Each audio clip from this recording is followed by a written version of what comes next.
2020 Porsche Taycan Turbo South First Drive. Taking Porsche's pedigree into the 21st century.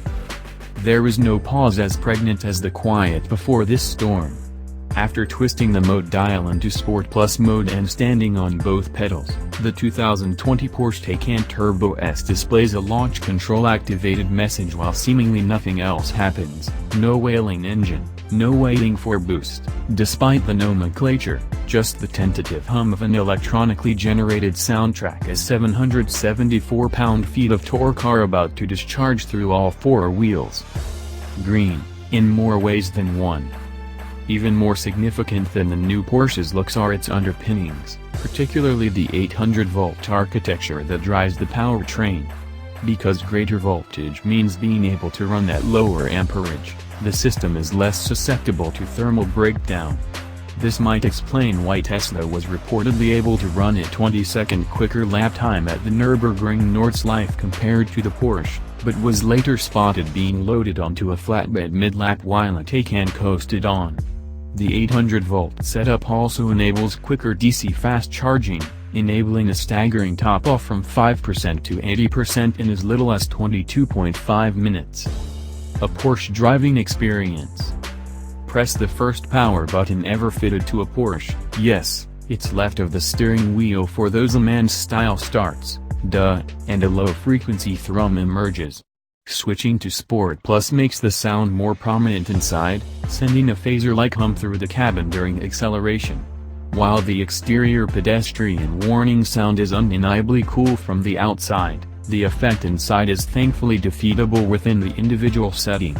Like many party tricks, this one is initially cool but eventually overstays its welcome. The first thing that strikes you from behind the wheel is the naturalness of the controls. From the intuitive feedback transmitted through the steering wheel to the reassuring pressure of the brake pedal as it provokes deceleration, there's a surprisingly analog feel to this definitively digital car. Powered by a 93.4 kWh battery that motivates two synchronous electric motors, one up front, the other driving a 2-speed multi-plate clutch gearbox at the rear, the Taycan accelerates with an effortless forward motion that is easily and accurately modulated with the right pedal.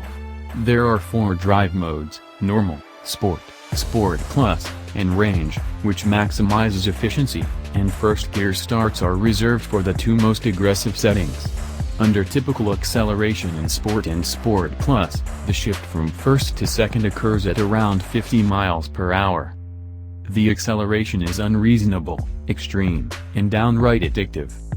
That's not to say there isn't plenty of delight to be had behind the wheel, quite the opposite, in fact.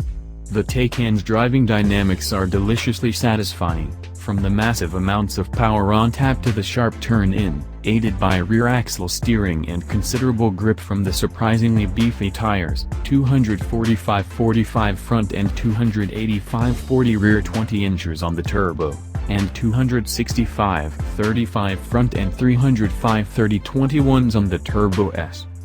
A complete package. While the driving dynamics were stellar, a few ergonomic annoyances like the lack of hard buttons meant having to delve through an air conditioning menu to change simple things like the direction and flow of the vents.